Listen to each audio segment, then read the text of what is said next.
Oke, ya udah, siap. Siap, Pak. Ini rekaman siap? Siap. Ini izin saya rekam ya, Pak ya? Ya, boleh. Mana juga rekam sendiri. Siap, Pak. Maaf nih baru berantakan Nggak tadi. apa-apa, Bu. Itu tas siapa? Ini pas laptop. Oh, tas laptop. Izin, rekam dulu. Kan gua bilang webinar kan? Iya. Webinar. Udah gitu mereka 15. Aman, nggak apa-apa, Pak. Aku khusus buat Pak Ono hari ini. Khusus. Izin nanti apa rekam dari sini, Pak? Boleh. Sama di sini nanti ada transkrip, jadi langsung di transkrip nanti apa aja. Oh, kita ngomong bahasa Indonesia. Kita mau bahasa Inggris, mau bahasa Inggris atau bahasa Indonesia terus? Serah bahasa Indonesia aja. Bahasa Indonesia, oke, Pak. Bahasa Inggris mah nanti bahasa Inggris Cibaduit keluar. Tenang naon, Pak. biasa. Bahasa Inggris biasa. Ini punten ya, Pak. Nah, ini saya arahin ke Pak Ono. Oke. Emang bisa. Pakai itu aja tadi nggak? Oh, Ya, ini harus. buat rekamnya aja. Sebentar, izin, Pak.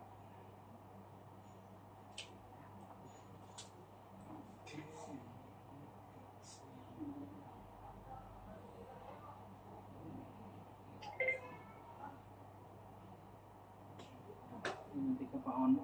Siap. Oke. Ya, Sip. ke aku.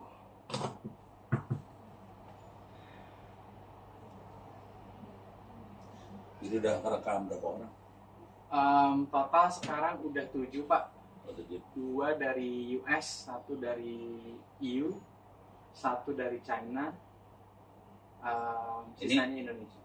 Saya kan ngirim pertanyaan. Iya. Belum kebaca. Nggak apa-apa, Pak.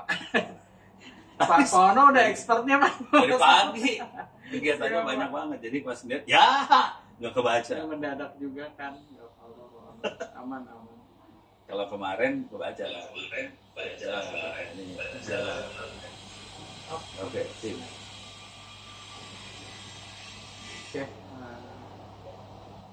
Kami melirik di aja suaranya. Biar nggak bikin echo. Ya.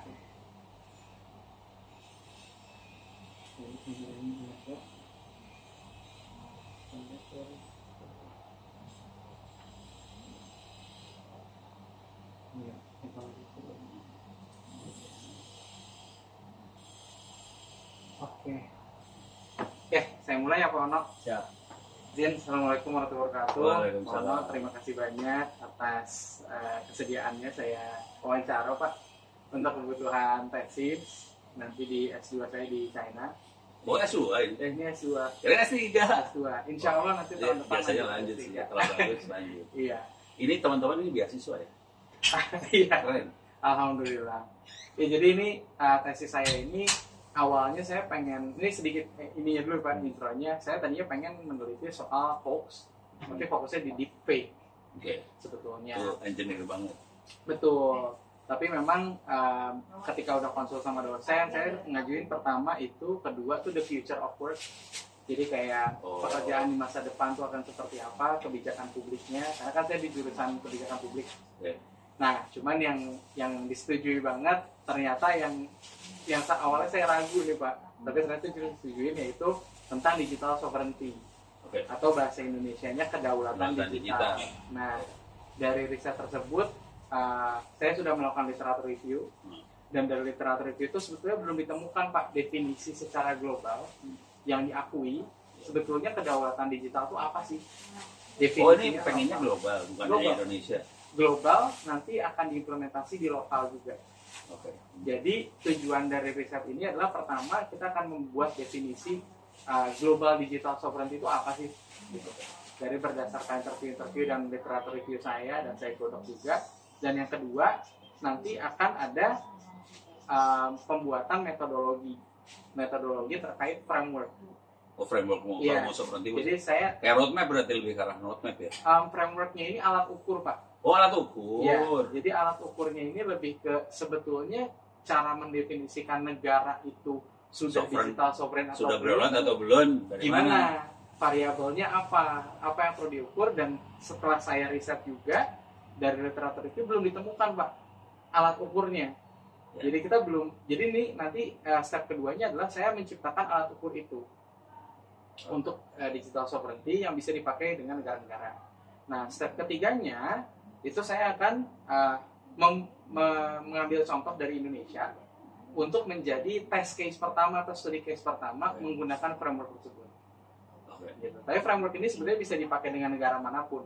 Cuman Indonesia jadi test case pertama. Korban pertama. Iya.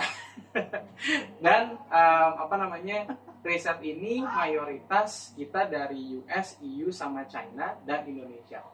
Jadi saya narasumbernya dari 4 negara. Itu Pak Ono. Jadi siap kita mulai ke pertanyaan. Cuma jawaban Ono bisa saya enak jidat kan? Iya, boleh saya enak jidatnya Pak Ono.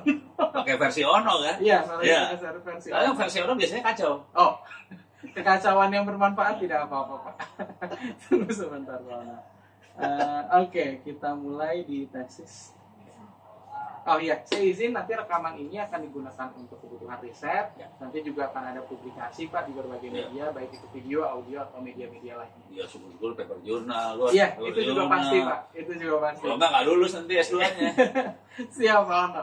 Oke, ini pertanyaan yang pertama. Pertanyaan yang pertama, tolong ini dulu Pak, mungkin Pak Ono lebih nyaman kapasitasnya mewakili organisasi apa dan title-nya apa Pak untuk kebutuhan riset ini?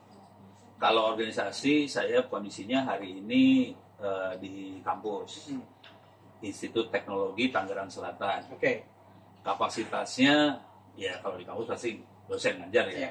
Cuman kan dikasih kerjaan jabatan nih, suruh jadi wakil rektor. Itu aja. Jadi saya tulis organisasinya IPTS ya Pak. Terus title-nya Vice Rector. Boleh. Sebetulnya disuruh jadi rektor, cuman kan gue males. Siap. Kenapa males Pak? Isinya administrasi doang. Oh, banyaknya administrasi. Saya kan tukang oprek. Itu juga nego itu deh. Awalnya saya nggak mau. Maunya jadi tukang oprek. Ternyata nggak boleh. Levelnya bukan itu. Jadi kapasitasnya udah bagus nih Pak. Dan title-nya boleh saya tambahkan pakar internet juga boleh ya Pak? Ya itu title yang dikasih sama wartawan. Iya, itu boleh. Ya udah itu. Tapi tulisannya itu kata wartawan Indonesia. Siap. Berdasarkan media gitu. Berdasarkan media itu. Siap. Ada pakar internet, ada yang bapak internet. Siap. Ada yang open source lah, nggak tahu dah banyak. Apalagi open source itu lebih tepat lagi. Sebenarnya yang benar ini sih seorang Eyang. Dia udah punya cucu. Siap. Ini yang saya masih aktif nih, alhamdulillah. Nah, masuk ke kedaulatan digital nih Pak. Dari pekerjaan Bapak gitu ya, yang dari udah expert banget lah terkait dunia internet gitu kan. Sebetulnya di kedaulatan digital di konteks kerjaan Bapak tuh gimana sih? Sederhana banget sih. Kalau lihat dari internet ya, cara ngelihatnya dari besarnya traffic.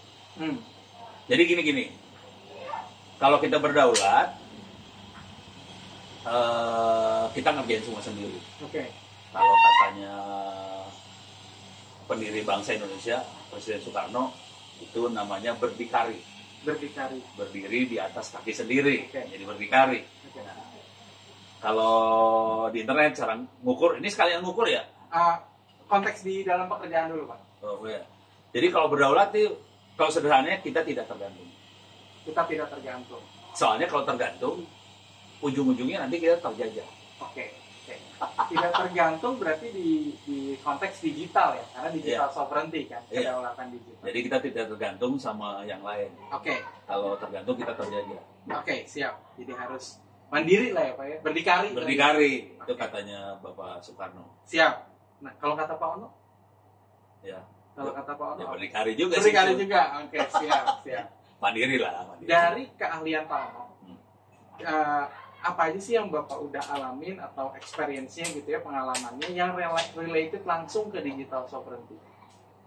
Paling kerasa tuh gini lah. Ini internet ya? Iya. Internet. Paling kerasa gini. Handphone yang kita pakai buat teman. Iya, itu dia. Itu laptop buatan mana? Di HP buatan mana? Itu kan akibatnya apa yang terjadi? Sebetulnya kita harus beli dari luar ke dalam kan. Itu aliran duit. Jadi aliran duitnya gini, yang namanya ini kalau disederhanakan, kita berdaulat pada saat kita posisinya produsen. Kita dijajah pada saat posisinya konsumen. Yang namanya produsen di mana-mana dapat duit. Yang namanya konsumen di mana-mana keluarin duit. penjajahan terjadi pada saat kita ngeluarin duit. Oke. Siap. Jadi cara ngitungnya sederhana banget sih sebetulnya. Jadi ini buatan mana? Oke. Makanya perjuangan si siapa namanya pemerintah Indonesia, mereka berusaha supaya tingkat kandungan dalam negeri di suatu produk itu tinggi, TKDN-nya tinggi. Hari ini kan rata-rata paling berhasilnya cuma 30%. 30% dari mana? Ya. Dari casing, dari baut, dari gitu-gituan. Tapi elektroniknya mah dari luar dimasukin ke dalam. Jadi itu kita tergantung. Oke, kalau spesifik keahliannya Pak Ono terkait digital sovereignty, spesifik dari Pak Ono-nya dulu. Ononya langsung. Iya. Dari yang Ono kerjain. Iya, dari seluruh pengalaman Pak. Kalau yang sederhana gini ya, saya ngoprek bikin 5G sendiri. Bagus ya, maksudnya supaya kita tidak tergantung produk luar lah, bikin 5G sendiri. Dan ternyata softwarenya kita udah mulai nggak tergantung, karena softwarenya open source. Jadi kita bisa, oke lah kita download, core network udah mulai kita bisa bikin sendiri, terus BTS bisa kita bikin sendiri.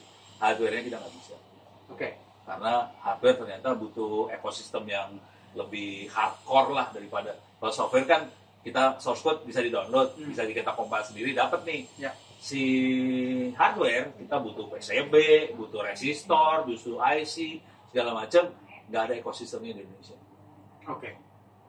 Oke, siap Pak. Itu contoh yang realnya ya, 5G. Contoh real yang lain akhirnya ya udah, kan kita bikin internet, komputernya bukan buatan kita, jadi rata-rata hardware kena. Jadi Pak Ono sendiri sering ngoprek, bahkan sudah bikin 5G-nya sendiri gitu ya? Sudah. Siap Pak Ono. Tahu nggak kecepatannya berapa? Belum tahu Pak, belum pernah tahu. Ya. Yang Pak Ono bikin belum? Di Cina belum.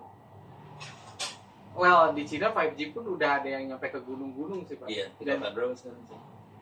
Saya belum pernah mengukur jujur berapa 5G. Belum pernah speed test. Belum pernah speed test. Jadi kalau di Indonesia kan masih banyak kan 4G. Iya.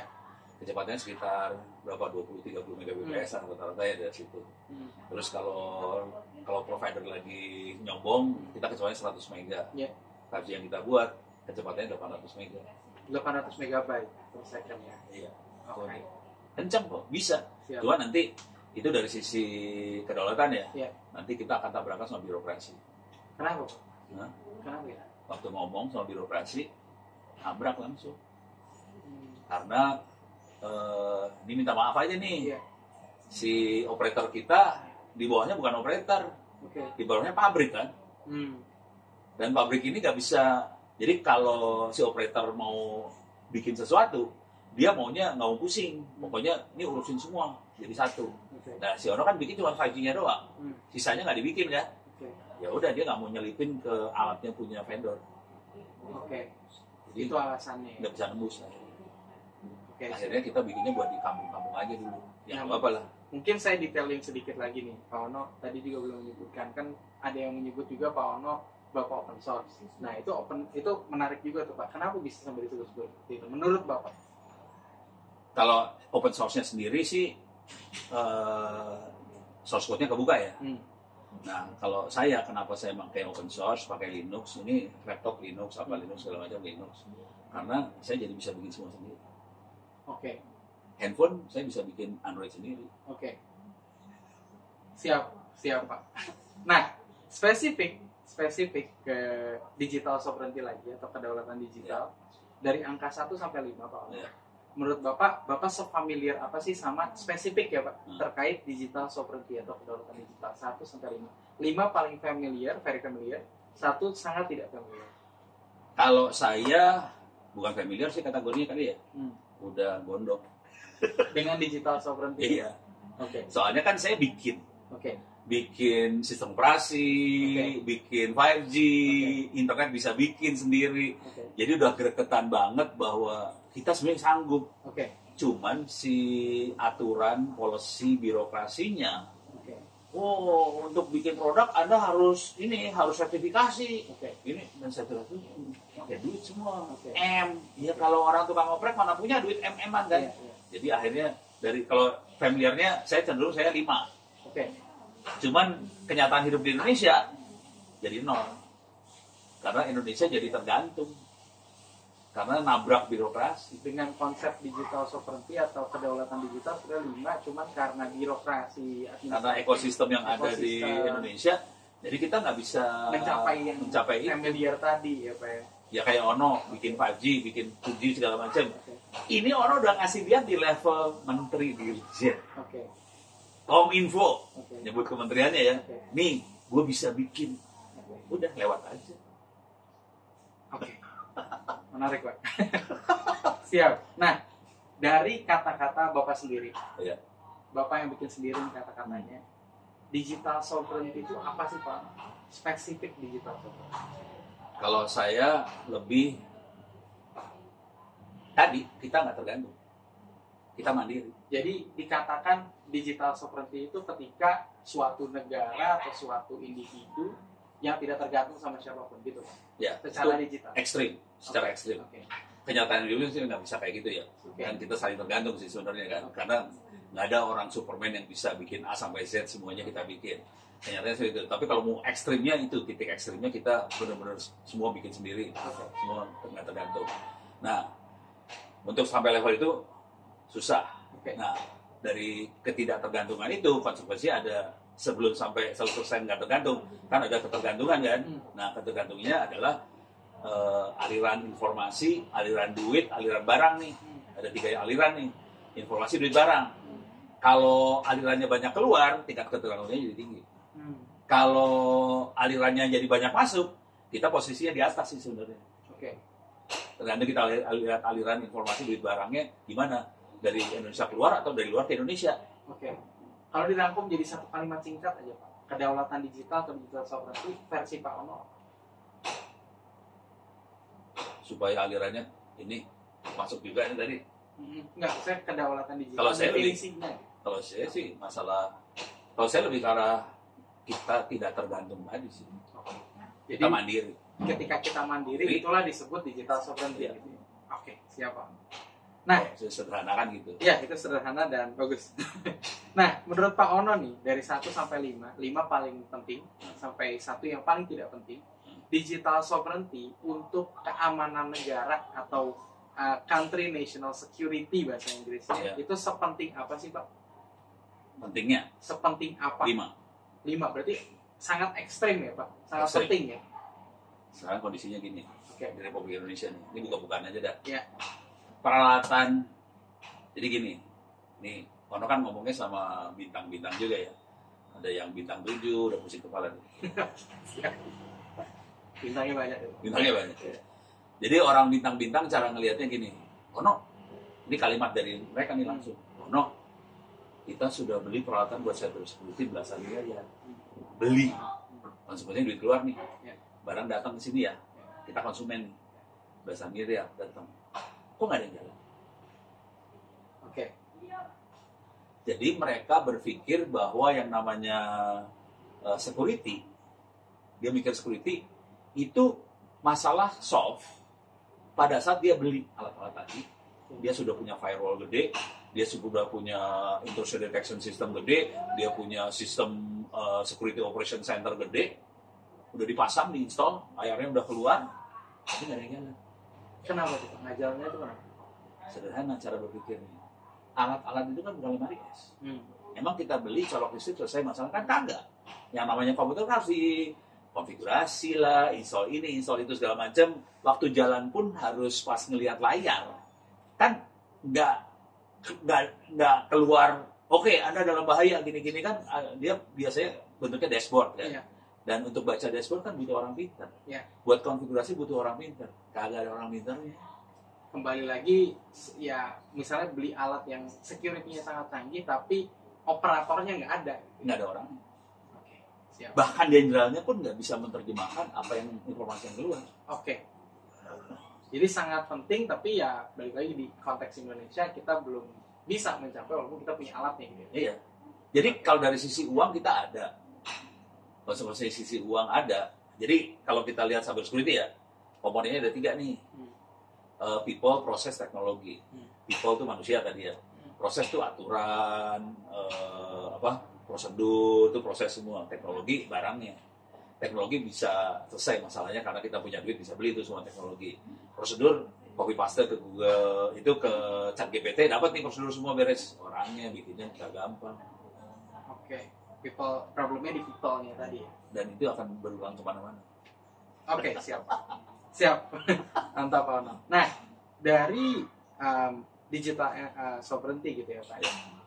Saya juga dari literatur review saya menemukan bahwa memang ada konteks digital sovereignty di skala negara.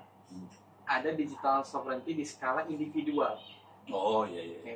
Jadi kan individual mungkin tentang privasinya dia dan lain-lain, dia bisa mengontrol apa yang boleh diakses oleh orang dan yang lain-lain. Nah, dari pengalamannya Pak Ono dan menurut Pak Ono nih, lebih penting mana Pak? Digital sovereignty untuk negara atau digital sovereignty individu? Ya termasuk seluruh masyarakat. Jadi gini, kalau orang lihatnya ya, aku cenderung ke negara yang lebih penting. Jadi negaranya harus mandiri, mereka harus bisa ngurus semua sendiri. Oke. Pada saat dia bisa ngurus mereka semua sendiri, dia harusnya bisa melindungi si masyarakat. Oke. Artinya si masyarakat tidak perlu ilmu yang tinggi, si masyarakat nggak perlu pendidikan yang tinggi, tapi karena negaranya udah bagus, masalahnya aman. Jadi kalau saya cenderungnya ke negaranya dulu. Oke. Kenyataannya negaranya bonyok. Oke. Masyarakatnya lebih bonyok lagi. Oke. Ya, simpelnya berarti kan ketika negaranya sudah bisa mengamankan, berarti setiap individu secara mereka tidak sadar pun sudah aman gitu. Sudah aman.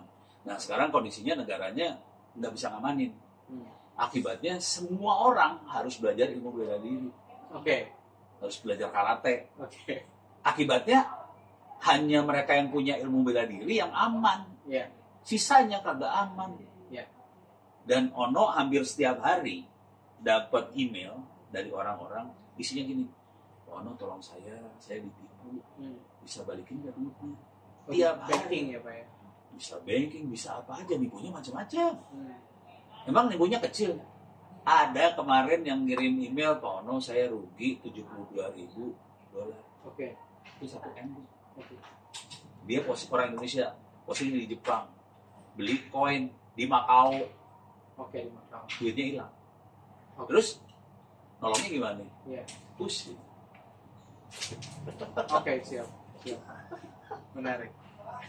Oke, jadi lebih penting yang state-nya dulu ya Pak, negaranya dulu ya. Tapi jadi gini, pada saat negara mengamankan diri, nanti komponennya ada 3 selalu kan. People, proses, teknologi. Pasti negara akan di 2 nih.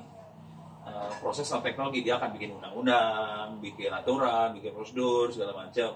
Terus dari situ diturunkan ke peralatan teknologinya ya. Nah, mudah-mudahan dengan 2 ini kita bisa ngamanin user. Ya, tapi kan teknologi buat ngoperasin butuh orang pintar kan, tadi udah kelihatan masalah. Nah, waktu ngamanin user nanti ada proses namanya literasi digital, apa segala macam. Itu dikerjakan negara. Itu dikerjain semua, tapi masalahnya porsinya parah semua. Oke, siap Pak. Nah, ketika kita bahas juga terkait digital sovereignty, kan banyak aspek-aspeknya nih Pak. Ya. Aspeknya seperti contohnya data protection, tadi kan, ya. Cyber security, digital infrastructure-nya gitu kan, dan lain-lain. Dari semua aspek yang bisa kita bayangkan, menurut Bapak mana yang paling harus diperhatikan? Kalau bisa pilih satu, mana sih yang harus diperhatikan? Kalau orang akan milih orang. Kan aspeknya 3, kalau dikelompokin jadi 3 doang tadi.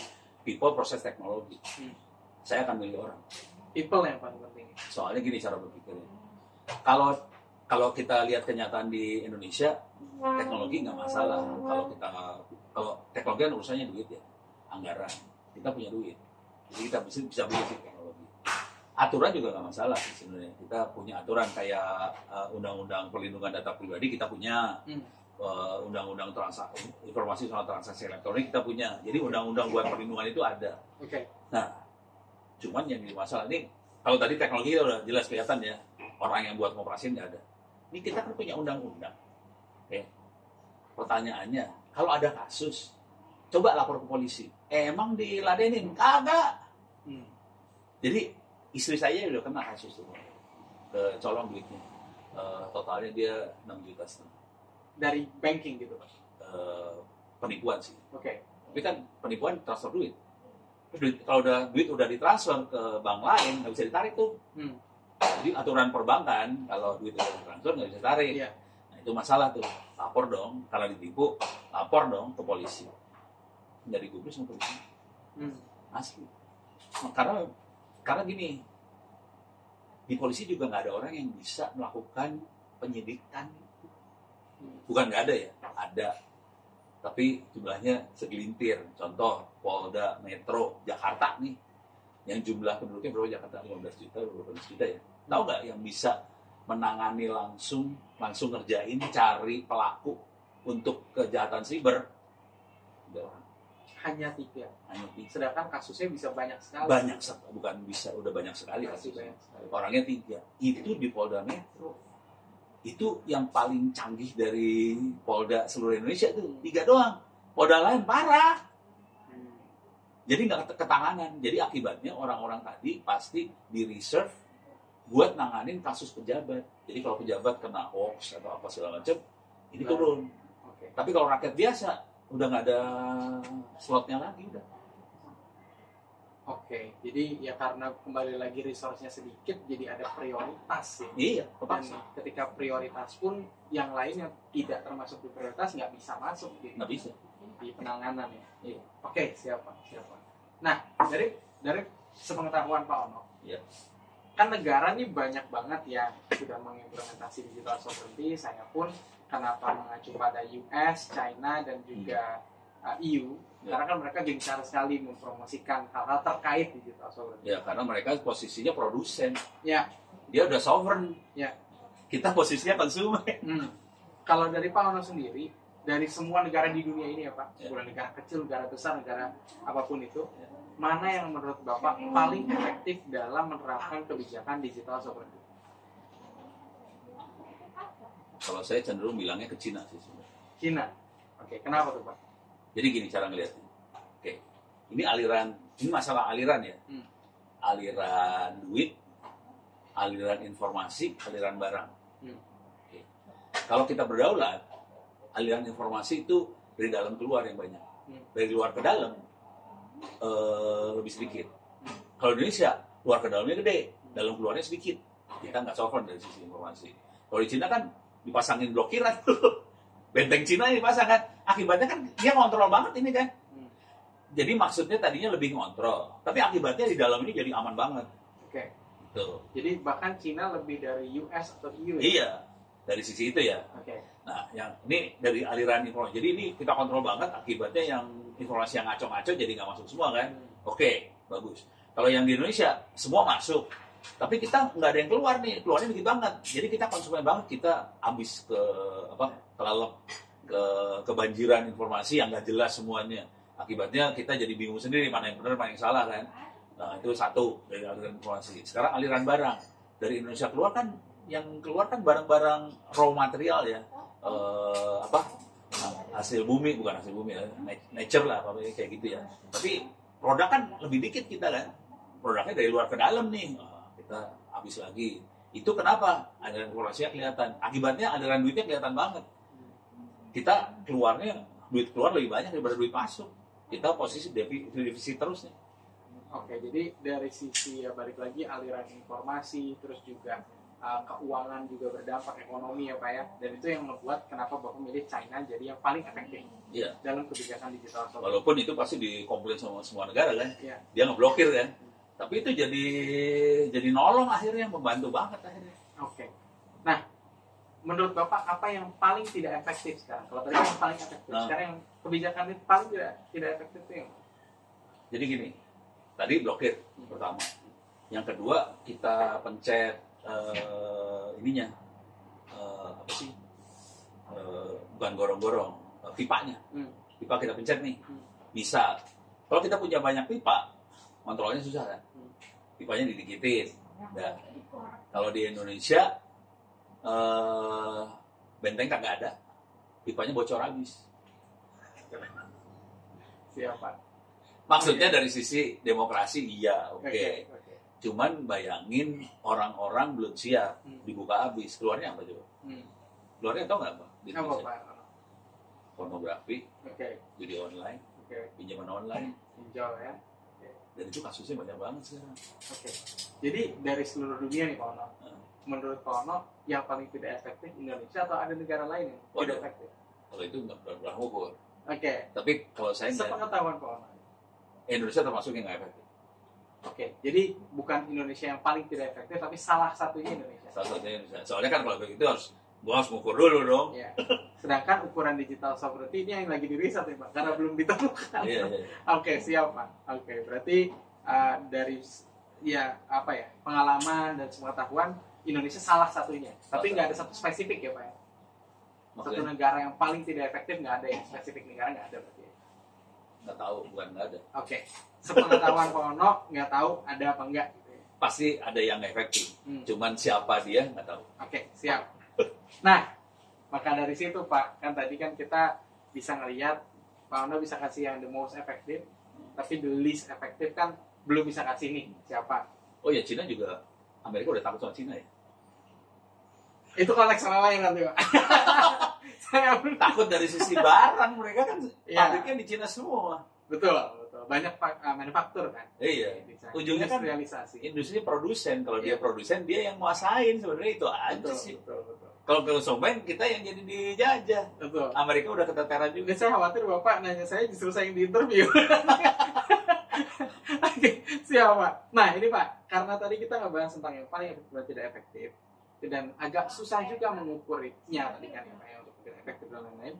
Jadi menurut Pak Ono, cara ngukur kedaulatan digital tuh aspeknya variabelnya itu dari mana aja sih Pak?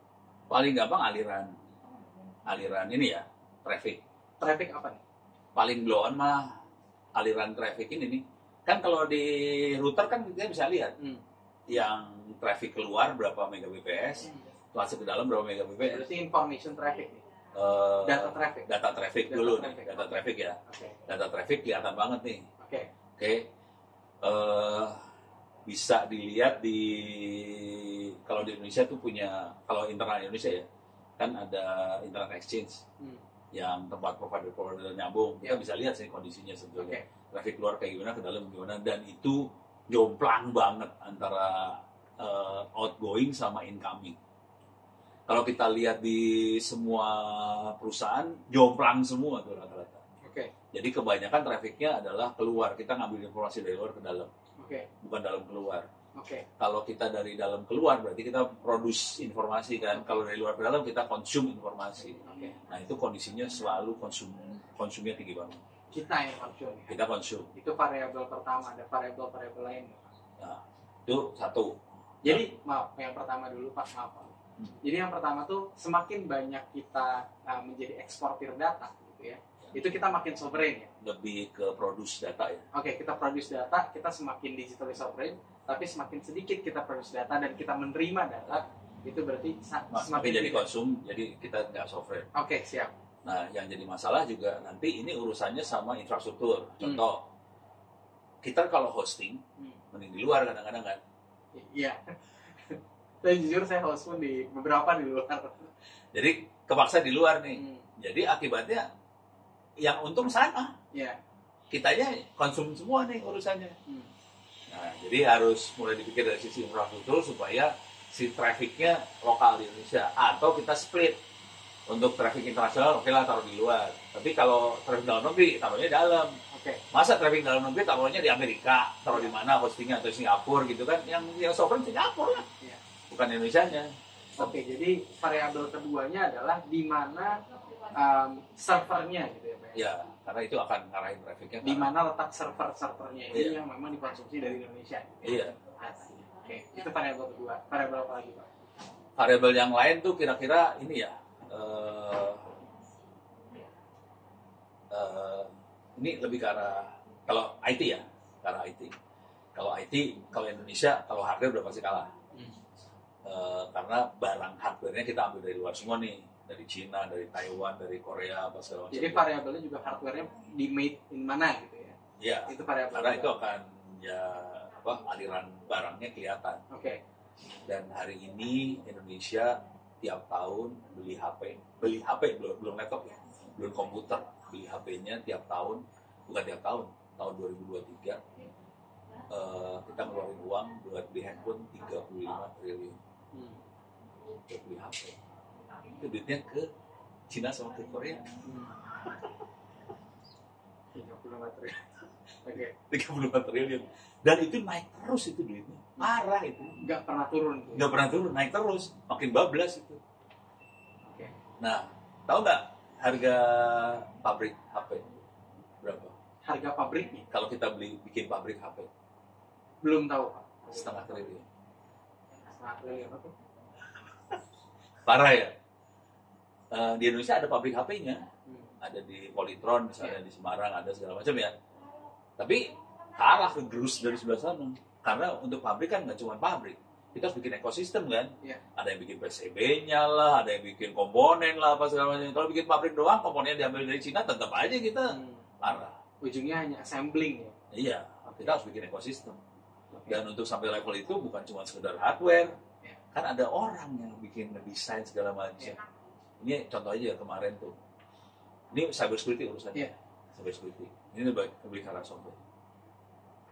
Kemarin Metrodata presentasi bahwa dia bekerja sama DFT. PFT DFT. Pokoknya ini perusahaan Vietnam. Padahal Vietnam kan belakangan dari Indonesia. Mandirinya lah ya. Kayak merdekanya belakangan dari Indonesia kan. Habis perang Vietnam dia mulai naik tuh. Indonesia kan dari dulu. Harusnya Vietnam kalah dong sama Indonesia. Ini DFT. R&D-nya 25.000 orang. Kita, si Metrodata adalah termasuk perusahaan IT paling besar di Indonesia. Hampir nggak ada R&D level kayak gitu. Sana 25.000 orang dan dia bikin software buat cyber security-nya. Akhirnya gabunglah Metrodata sama Vietnam ini, bikin perusahaan bareng. Tapi R&D-nya dari sana. Joint venture gitu. Joint venture. Indonesia berharap bisa belajar dari Vietnam. Bukan gimana gitu. Indonesia belajar dari Vietnam. Gimana? Oke, menarik. Berarti ya tadi balik lagi manufakturnya, measure-nya juga berapa jumlah orang yang ekspornya gitu ya Pak ya. Iya. Selain itu Nanti kalau orang ekspor, ini urusannya sama produsen manusia loh. Oke. Sama kampus ya, yang produksi manusia. Sudah tahu belum jumlah engineer Indonesia? Jangan engineer dulu lah. Lulusan S1 Indonesia ada berapa per tahun? Per tahun ini saya nggak tahu Pak, tapi saya tahu beberapa tahun lalu tuh mencapai puluhan ribu, ratusan ribu bahkan. Jangan engineer, lulusan S1. Lulusan S1 ya itu setahu saya ratusan ribu. Oke, ratusan ribu, 600 ribuan sih, 600 ribu. S1. S1. Jumlah masuk yang SD berapa? Yang SD harusnya lebih tinggi lagi dari 7 juta. Ya. Jadi masuk 7 juta, keluar 700 ribu. Jadi 10%. pemerintah ini menjamin bahwa kalau Anda hidup di Indonesia, dijamin tolong. Oke. Baik Pak. Dikenakan. Oke, siap Pak. Oke. Padahal buat bayangin, kalau R&D kan butuhnya anak S2 S3. Iya. S1 aja cuma kayak gitu. Sisanya nggak mungkin lah bikin R&D itu. Udah, ini 700 ribu ya. 700 ribu kan semua jurusan. Udah tahu. Kita kerucutin aja engineer gitu. Engineer berapa persen? 5% dari itu. 7%. Oke. Itu engineer. Ya. Arsitek, sipil. Kita belum spesifik ke IT. computer science, IT gitu ya. Bayangin menurut saya parah. Oke. Nah ini nanti harus dibandingin sama Cina, Yeah. sama Vietnam. Yeah. Jadi di Vietnam tadi, yang DFT tadi, dia bikin kampus. Jumlah mahasiswa di kampusnya 150.000 orang. Bandingin sama kampus di Indonesia lah. Yeah. Kalah semua langsung. Bahkan ya balik lagi yang lulusan engineer aja belum tentu bisa lancar lah untuk ke dunia kerja. Iya, yang engineer kita Yeah. cuma tahu teori. Suruh praktek nggak tahu. Soalnya emang dosennya kan teori doang. Suruh praktek kagak bisa. Udah. Dan ini kejadian orang di kampus juga sih. Siap. Karena Ono ngadepin dosen-dosen yang lain kan. Ono kan orang praktisi. Ono kan mengapatin ngoprek dan emang terjun beneran. Ya. Contoh yang paling blown mah gini lah di dunia jaringan ya. Ada berapa lapis jaringan protokolnya? Protokol jaringan. Masih ingat nggak dulu teorinya berapa? Udah lama banget. 7 nggak sih Pak? Jadi teorinya 7. Iya kan? Teorinya 7. Iya. Karena dosennya ngajar 7. Iya. Nah, gue kalau lagi ngajar suka nanya, dosennya ngasih lihat lapisannya seperti apa dalamnya. Dijamin halal, semua dosen nggak akan ngasih lihat. Biasanya textbook aja sih, dia sampai praktik. Bentuknya kotak-kotak doang. Iya, iya. Kalau orang lagi ngajar ngasih lihat, nih lapisannya bentuk kayak gini. Iya. Lapisannya nggak 7, Oke. 5, 3, 4, 9. Pada realitasnya. Realitasnya. Terus bisa kita lihat dalamnya. Nah itu hampir nggak ada dosen yang ngajarin seperti itu. Di satu republik loh. Betapa ngerinya kan? Ya. Outputnya seperti apa? Ya berarti kan yang salah satu juga tadi yang bisa jadi variabel untuk mengukur berapa jumlah lulusan. Kalau secara itu lulusan. Ya. Nanti urusannya adalah dari sisi sebetulnya kalau kita mau produsen itu kan ada levelnya ya. Kalau lulusan engineer kebanyakan hari ini diambilnya sama bank. Karena bisa jadi mereka paling pinter dari satu generasi itu, mereka paling pinter, bagus banget buat analisa kredit. Yang ambil bank, padahal kita pengennya engineer masuk pabrik kan. Di pabrik kita cuma bagiannya ngerakit ini doang, casing kayak gitu doang, yang mekanik. Tapi kalau udah masuk ke ilmu otak itu lama. Oke. Ada cara lain selain itu Pak untuk mengukur digital sovereignty menurut Pak? Jadi tadi jumlah ya, dan itu sebetulnya lebih ke arah kualitas ya. Kualitas pekerjaan apa yang dia kerjain sih sebenarnya. Nah nanti sebetulnya kelihatan dari sisi pengetahuan benernya. Kalau contoh yang saya kerjain ini, saking gemesnya, kuliah saya di free di internet. Jadi bisa diakses di opencourse.itts.ac.id. Dan ini semua kuliah-kuliah di free juga di sana. Di situ ada kuliah cyber security dong, ada jaringan segala macam.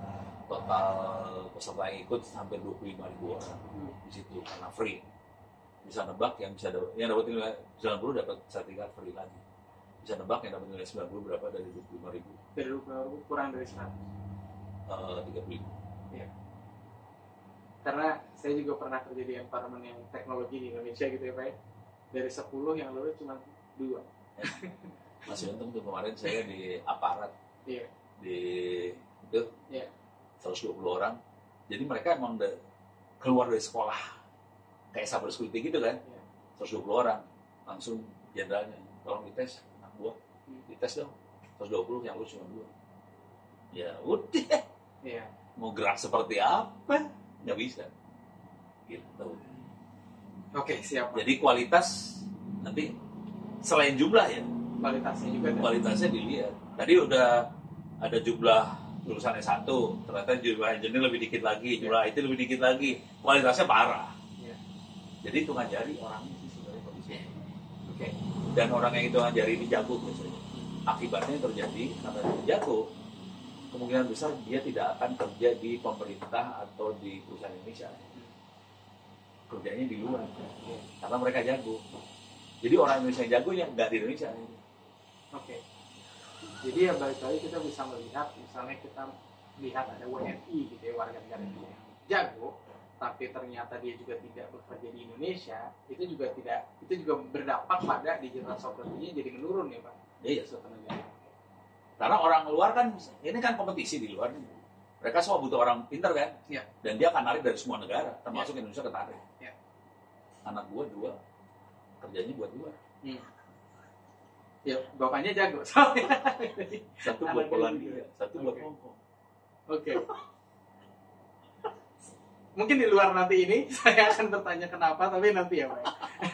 Selain itu ada lagi nggak? Kalau tidak ada, saya bisa lanjut. Tapi menurut Bapak ada nggak variabel-variabel untuk mengukur digital sovereignty selain itu? Tadi ya udah urusan tadi ya, people, proses, teknologi ya.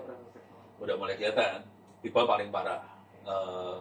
Proses kita sebetulnya oke, kita punya aturan-aturan segala macam. Cuman aturan itu tidak diimplementasi.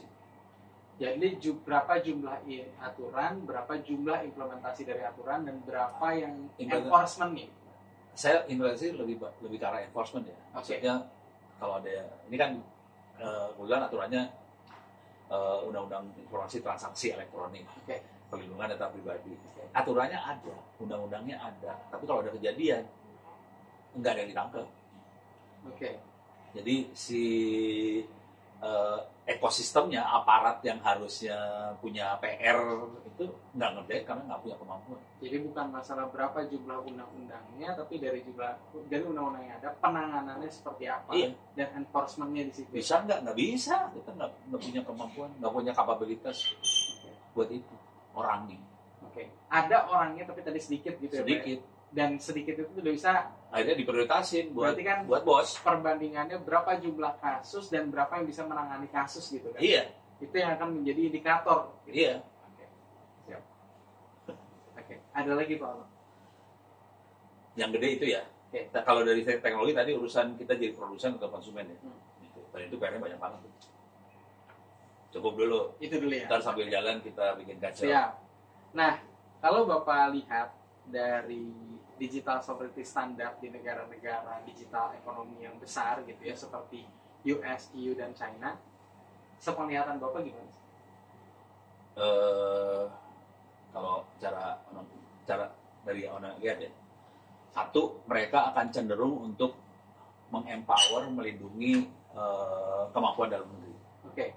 Jadi misalnya dia bikin proyek-proyek atau bikin R&D atau apa, dan memang dipakai buat minterin orang-orang di dalam. Jadi internal dulu. Internalnya dibagusin banget. Oke.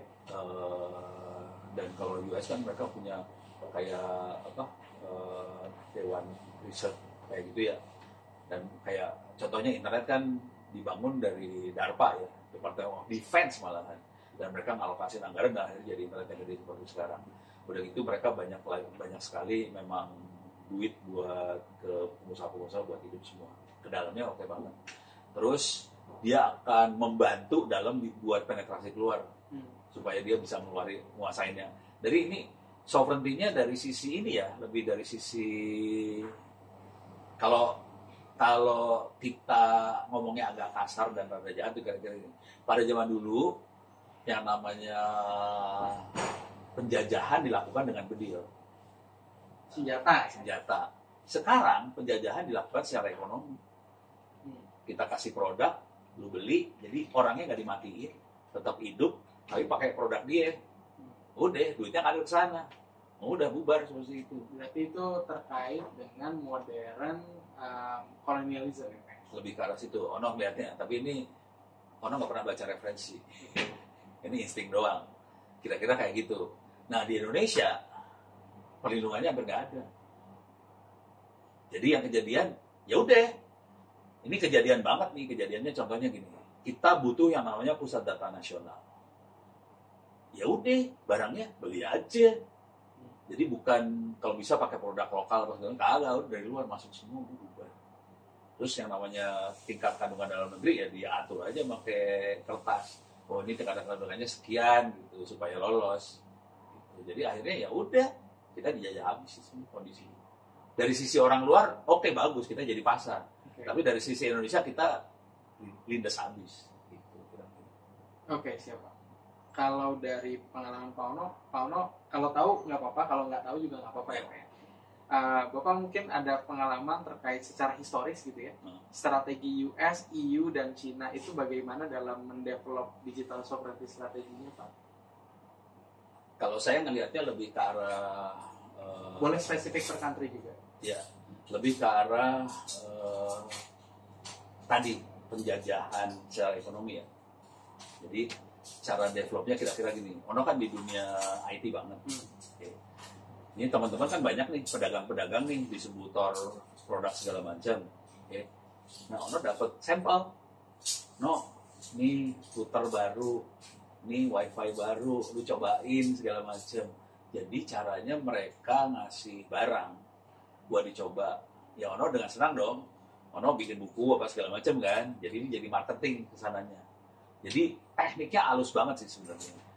Contoh teknik yang halus yang lain namanya Microsoft misalnya. Kan orang-orang pada bajak di Indonesia nggak terlalu dilindes kan. Tapi kan akibatnya semua guru ngajarin Office di mata pelajarannya kan. Itu jadi marketing kan. Akibatnya Microsoft menguasai Indonesia.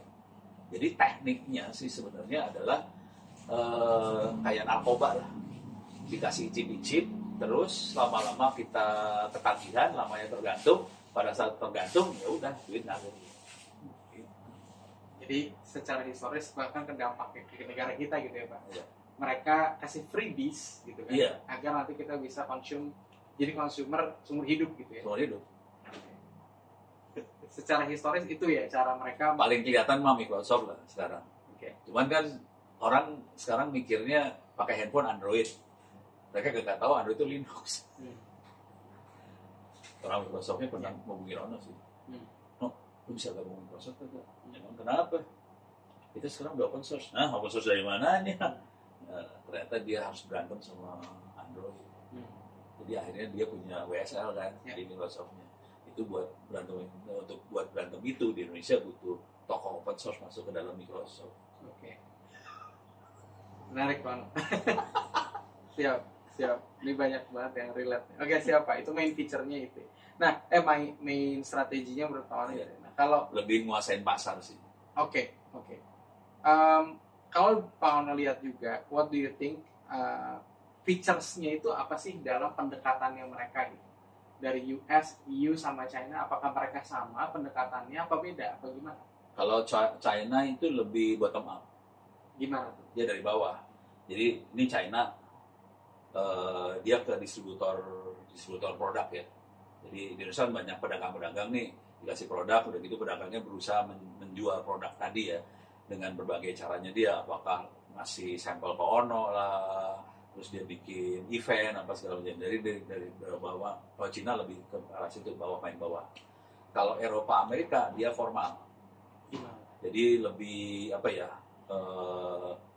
government to government atau bisnisnya bisnis gede, dia mainnya gede-gedean. Kalau Cina main bawah, dia nguasain. jadi Cina kayak mau cetung kali ya.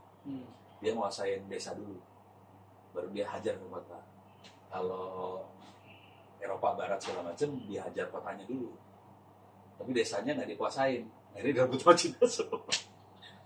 Oke, siap. Jadi itu beda approach-nya ya. Satu main atas, satu main bawah lah, kira-kira kayak gitu sederhananya mah. Oke, siap.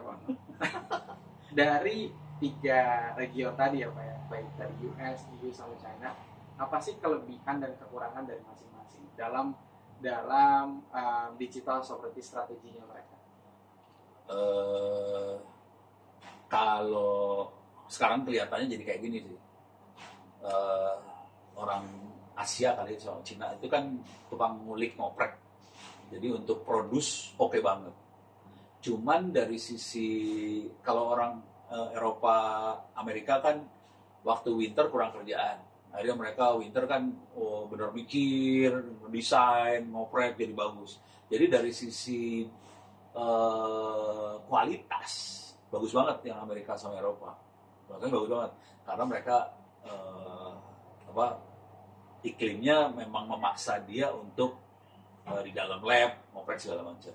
Kalau orang Asia kan cenderungnya di luar enak, terus ngapain ini, tapi mereka harus kerja kan, jadi etos kerjanya tinggi banget. Cuman Cina bagusnya kan dia nyontek juga kan, ngambil produk, terus malah karena kita bisa bikin produk bagus, orang Amerika ngelempar ke Cina buat produk kan, akhirnya dia lihat desain segala macam, mereka bisa bikin barang itu juga kan. Jadi dari sisi kemauan produksi si Cina oke banget, si Eropa Amerika bagus dari sisi desain dan teknologi ininya ya, teknologi barangnya, tapi nggak punya kemampuan produksi seperti Cina. Cuman karena Cina itu karena murah, akhirnya pada produksi di sana, akhirnya bisa kecap kan. Dan yang kerennya kan Cina kan orang R&D-nya banyak juga kan sekarang. Ya udah, habis itu. Oke, siap. Sayangnya Indonesia udaranya iklimnya enak banget, jadi mikir kagak, bikin kagak. Iya. Karena di Cina pun kalau di atas kan dia juga ada winter juga. Iya, di Beijing sana udah sana. Iya. Saya di kampus soalnya winternya dingin. Dingin ya. Oke Pak, kita masuk sekarang ke konteks yang lebih Indonesia nih Pak. Kalau dilihat dari US tadi, EU atau Cina, menurut Bapak untuk di Indonesia nih, kita harus mengadop dari yang mana sih Pak? Lebih ke yang mana? Adopsi digital, kemampuan kita, model. ya kalau kemampuan kita lebih ke arah bikin skill, kita lebih ke otot sih. Dengan kondisi sekarang, dengan SDM kita yang terbatas, dengan pengetahuan yang kita terbatas, kita lebih ke skillnya sih sebenarnya. Kalau disuruh mikir lebih susah. Jadi untuk awal harus ikut yang Cina sih sebenarnya. Bukan US, bukan EU. Ya mungkin ada sedikit orang ke sana, tapi yang sebagian besar sih lebih ke Cina. Soalnya kan otak kita suruh mikir lebih susah kali. Oke. Nah, ini sekarang kita spesifik lagi. Sebagai negara berkembang katanya. Ya, berkembang terus nggak pernah berhenti. Apakah menurut Bapak dengan tadi kita udah mendefinisikan dan yang lain, apakah Indonesia ini adalah negara yang berdaulat secara digital? Dan kenapa Indonesia butuh kedaulatan digital? Jawab singkatnya sih enggak. Enggak ya? Nol berarti. No. Bahkan 1-5 tadi mau bilang nol ya? Iya. Jadi konsisten nih Pak, nol ya? No. Siap. Tapi butuh nggak digital sovereignty? Ya butuh. Soalnya akibatnya kita harus membarter kebutuhan teknologi kita dengan sumber daya alam kita. Jadi kita ambil tuh namanya nikel, kita ambil yang namanya batu bara apa segala macam, nikel kirim ke Cina kan, terus jadi baterai di sana, nilai tambahnya tinggi banget tuh di sebelah sana. Di sini habis. Ini contoh di produksi barang teknologinya ya. Iya. Tapi kalau kita konteks di digital sovereignty-nya gimana? Lebih Digital. ke digitalnya, bukan yang barang produksi itu. Jadi kan dari nikel kita segala macam kan kita dapat duit nih dari sumber daya alam kita, batu bara, nikel dijual keluar, bahkan pasir dijual ke Singapura, dan jadi duit semua kan, udah Itu yang terbaru ya. itu yang terbaru. Itu jadi duit. Ya. Duit itu kita beli kebutuhan teknologi kita kan, apakah itu server segala macam. Ya kelihatannya sih balance. Kitanya sih balance. Cuman sebetulnya kan nggak balance itu. Resource kita hilang. Oke. Dan ini nggak bisa kita renew. Itu kan bukan sesuatu yang renewable. Oke. Kalau udah ditambang hilang habis. Sementara yang di sana kan dia ngambil resource-nya dari luar, di packaging jadi lebih bagus, kirim lagi. Gitu. Ini saya lebih spesifik ini lagi ya Pak. Jadi kenapa Indonesia butuh digital sovereignty? Kenapa kita butuh itu? Kalau Kan nggak- banyak masalah di sini kan. Iya. Kenapa kita butuh itu? kalau sederhananya duit keluar. Kalau duit lari keluar, kita langsung inflasi terus nih. Nilai rupiah jeblok terus kan. Ya udah, sampai kapan lu mau titik nadirnya ada di mana? Oke. Pada saat itu terjadi, jangan khawatir, Indonesia kolaps. Dan itu terjadi waktu Soeharto jatuh. Soeharto jatuh kan gara-gara nilai rupiah jeblok kan. Padahal nilai rupiah sekarang sama Soeharto nggak beda jauh nih. Masih belum jeblok. Waktu zaman Soeharto, karena dia dari 2.000 rupiah per dolar, jadi sekitar belasan rupiah per dolar kan, langsung presiden jatuh. Karena ini jatuhnya pelan, ekosistemnya masih bisa nahan nih. Tapi ini kalau terus kayak gini ya jatuh semua.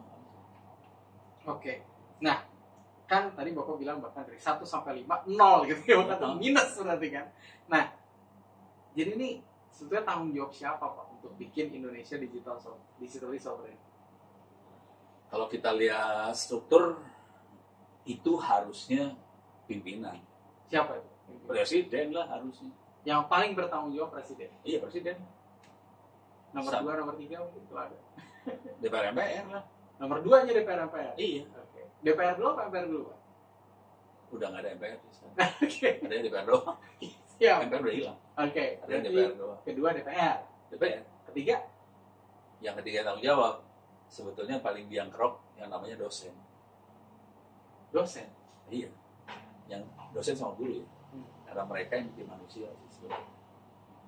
Cuman kan arahannya dari yang ngarahin negara kan presiden sama Presiden. DPR kan, itu ngarahin negara. Kita harus apa segala macam. Dan dia yang akan bikin roadmap, dia bikin koridornya segala macam itu DPR MPR kan. Arahnya ke sini. Waktu implementasi kuncinya dari manusia. Manusia adanya di guru sama dosen. Nah, yang jadi masalah guru dosennya nggak punya skill buat bikin. Mereka teori doang. Oke. Ini obvious sebenarnya, tapi harus saya tanyakan Pak. Dari 1-5, 5 yang paling penting, 1 yang paling tidak penting. Menurut Bapak, Indonesia itu kebutuhannya untuk digital sovereignty kebutuhan digital sovereignty untuk Indonesia national security itu 1 atau 5? 5 Sampai 5 maaf. 5 ya? 5 lah. Oke, siap. Dan menurut Bapak juga, apakah Indonesia itu sangat bergantung pada teknologi dari luar negeri? Dari 1 sampai 5, 5 paling bergantung, 1 paling tidak bergantung. 5. Kita sangat bergantung. Sangat bergantung. Oke, extremely dependent ya. Extremely dependent. Oke. 5 kali 10 kali. Oke. Oke, kalau kita berbicara tentang digital infrastruktur nih Pak, sekarang lebih spesifik ke infrastruktur di Indonesia, itu gimana sih kondisinya Pak? Kalau dari sisi teknologi kita tergantung ya. Dari sisi teknologi kita tergantung. Cuman dari sisi apa? Bukan kebijakan ya. Apakah bisa dikontrol sama pemerintah? Kita susah dikontrol pemerintah. Nah, udah tahu nggak jumlah ISP di Cina ada berapa? Belum Pak. Informasi terakhir 800 ISP ya? ISP. Internet Service Provider. Ada. Tapi bisa salah, no? Bisa dicek 800-an kira-kira. Di Indonesia, ISP-nya ada 1.100. Jadi Indonesia sama Cina banyak kan Indonesia ISP. Bayangin dengan ISP segituannya, bisa dikontrol nggak? Susah kan? Apalagi orang Indonesia kan susah banget kontrol. Bisa lewat Starlink lah, bisa lewat mana lah, nyambung ke internetnya kan, udah susah dikontrol. Yang seru lagi ceritanya adalah lebih dari setengah dari ISP-nya Indonesia, ada 600 ISP itu dari RT/RW-net. RT/RW-net adalah bukan ya ISP level RT/RW ya, level community network, dan itu ada 600.000 di Indonesia dan semuanya ilegal. 600.000. 60.000. 60.000 Ya, RT/RW-net se-Indonesia, dan itu ilegal. tapi berjalan aja gitu ya. Jalan. Harusnya gimana? Harusnya terserah si pemerintah mau berpihak pada siapa sekarang. Soalnya justru yang ilegal ini yang kreatif. Ya. Jadi gini kondisinya. Orang kan butuh internet, butuh infrastruktur, nggak sanggup bayar nih ke ISP yang legal, ya, karena harganya terlalu mahal. Ya udah, bikin aja sendiri. Split gitu ya. Iya, di tethering lah. Iya, di tethering. Yang paling luar di tethering. Ya. Jadi harga murah kan? Ya. Banyak tethering itu mah. Puluhan ribu itu, 60.000 itu. Dan udah gitu dikejar sama pemerintah kan? Lu kalau nggak ini masuk penjara, ada yang masuk penjara jangan berarti. Akhirnya 600 jadi ISP. Jadi komposisi 1.100 ISP, 600 itu dari RT/RW. Jadi yang sebagian besar itu ISP Indonesia dari komunitas. Tapi itu tidak di-acknowledge sama pemerintah. Kominfo nggak peduli dengan kekuatan yang ada. Oke. Siapa? Nah, jadi kalau dari 1 sampai 5, 1 very poor, 5 excellent, menurut Bapak digital infrastructure-nya Indonesia itu berapa? Kalau dari sisi kualitas poor. Satu kualitas ya. Kualitas maksudnya bandwidth, kecepatan, teknologi 5G segala macam, satu. Tapi dari sisi penyebaran dengan ilegal tadi, ini penyebaran ya beda. Berarti quality and availability. Availability. Dari availability udah mulai 4 sebetulnya. Oke. 4 atau udah mulai 4? Mulai 4, masih 3. Berarti masih 3 nih? Masih tengah-tengah. Siap. Soalnya masih banyak blank spot. Oke. Solusi di black spot tadi akibatnya adalah jadi masih banyak black spot, tapi ini di cover sama RT/RW yang ilegal. Jadi kalau secara formal kita jelek, poor availability-nya, tapi kalau secara ilegal kita oke. Menarik ya. Iya. Tapi ini nggak ada di negara lain ya, jangan khawatir. Negara lain itu semua harus legal kan. Iya. Kalau lu nggak legal urusan berapa ya langsung. Iya. Kalau di Indonesia kita bisa nggak legal. Soalnya aparat kita kan bisa dikasih duit, selesai masalah. Dan ini jujur aja mereka jadi ATM, ATM aparat nih kondisinya. Nah kemudian dengan kondisi seperti itu mereka semua berjuang kan supaya lebih bagus segala macam. Banyak akhirnya sekolah-sekolah komplain ke Ono ini nggak ada sinyal. Ono bikinin solusi akhirnya, bikin namanya internet offline. Bingung nggak internet offline? Itu kayak intranet. Jadi caranya intranet secara teknologi, cuman saya bikinin hard disk, dalamnya sudah ada web server, sudah ada Wikipedia, sudah ada perusahaan digital, tinggal colok ke komputer langsung nyala, bisa diakses sama semua offline. Dan itu saya dimarahin bintang 3 karena Lemhanas. Lemhanas adalah lembaga Indonesia yang ngasih nasihat buat ngasih masukan ke presiden kan. Waktu itu Lemhanas undang mereka cari solusi buat pendidikan di daerah 3T yang diundang Dirjen Kominfo, Energi, terus Kemen Desa, sama Dignas. Ada Ono juga di situ. Kominfo solusinya apa? Kita beli 12 triliun satelit. Kemen Desa kita punya ratusan miliar dana desa. Energi kita punya ratusan miliar dana buat listrik pakai solar cell. Dignas kita punya kampus merdeka belajar. No, solusinya apa? Ini di atas meja saya jalani. Saya bawa server mini PC, jalan, dipasangin ke wifi lokal, udah ada perusahaan digital segala macam, silahkan masuk ke wifi ini, IP-nya sekian, akses ke perusahaan digital, mereka bisa akses semua, silahkan di-download. Pertanyaan pertama adalah, ini pakai kuota apa? Udah gitu saya dimarahin sama jenderalnya, ini bisa dijual kagak ke rakyat Indonesia? Gua kasih gratis. Mulai marah dia. Soalnya orang masih gratis. Oke Pak, ini saya pause dulu sebentar karena azan. Nanti izinnya tinggal sedikit lagi Pak, boleh kita lanjut setelah maghrib ya? Izin Pak, terima Mau kasih. sholat dulu atau mau ini? Boleh sholat dulu Pak. Boleh sholat dulu. Oke. Nah sholatnya ini di pause dulu ya. Iya, izin Pak Ono. Oke, salah pencet dah.